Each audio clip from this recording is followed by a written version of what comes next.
महादेव की पूजा के बाद ताली बजाकर हाथ ऊपर उठाने का ये जो नजारा है, ये हम सबने देखा है। बड़ा ही आम सा लगता है ना?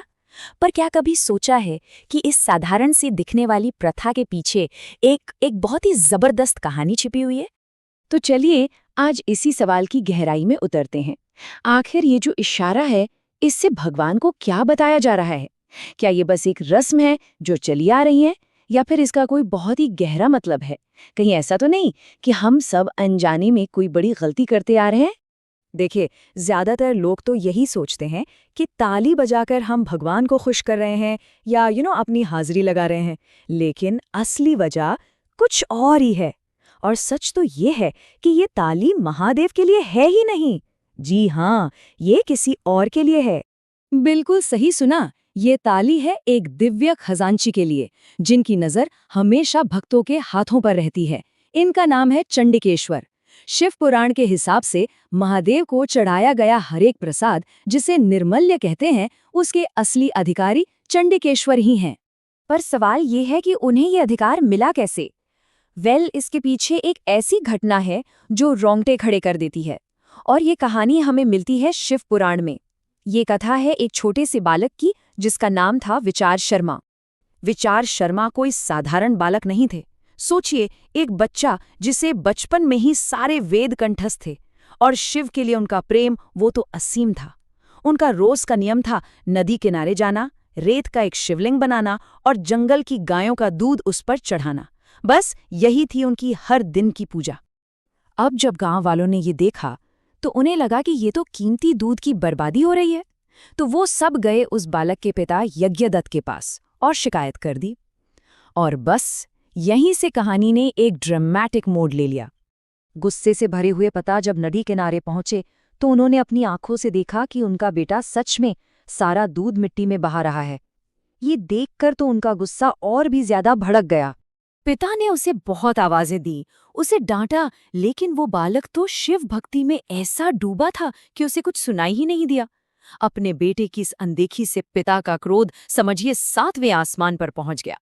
और इसके बाद जो हुआ वो भक्ति की पराकाष्ठा को दिखाता है।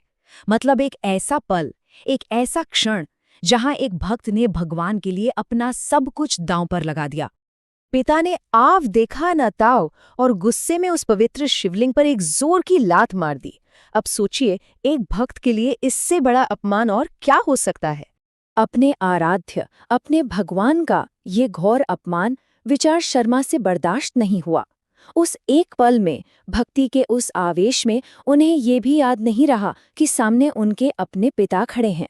उन्होंने पास पड़ी एक लकड़ी उठाई और बिना एक पल सोचे अपने पिता के उन्हीं पैरों पर जोर से मार दिया जिन्होंने शिवलिंग को लात मारी थी। ये एक हैरान कर देने वाला पल था। और तभी एक चमत्कार हुआ। उनकी आस्था में, उनकी भक्ति में इतनी शक्ति थी कि वो साधारण सी लकड़ी भी किसी तेज हथियार की तरह चली और पिता के पैर धड़ से अलग हो गए। भक्ति की ये पराकाष्ठा देखकर कि एक भक्त ने अपने भगवान के लिए अपने सारे सांसारिक रिश्ते नाते तोड़ दिए, स्वयं महादेव को वहां प्रकट होना पड़ा।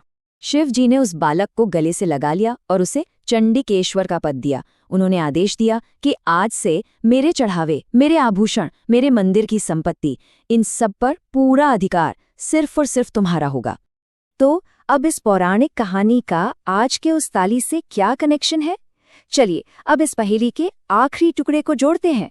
तो होता यह है कि जब पूजा पूरी हो जाती है तो मंदिर से निकलने से ठीक पहले जोर से ताली या चुटकी बजाई जाती है।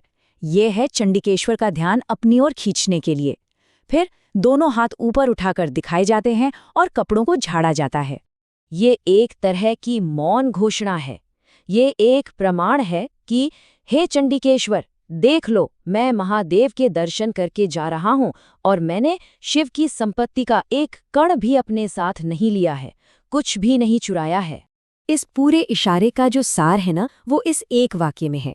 ये कहने का एक तरीका है कि आध्यात्मिक दौलत भौतिक संपत्ति से कहीं ज्यादा बढ़कर है। यहाँ से सिर्फ भक्ति घर जारी है, कोई संपत्ति नहीं।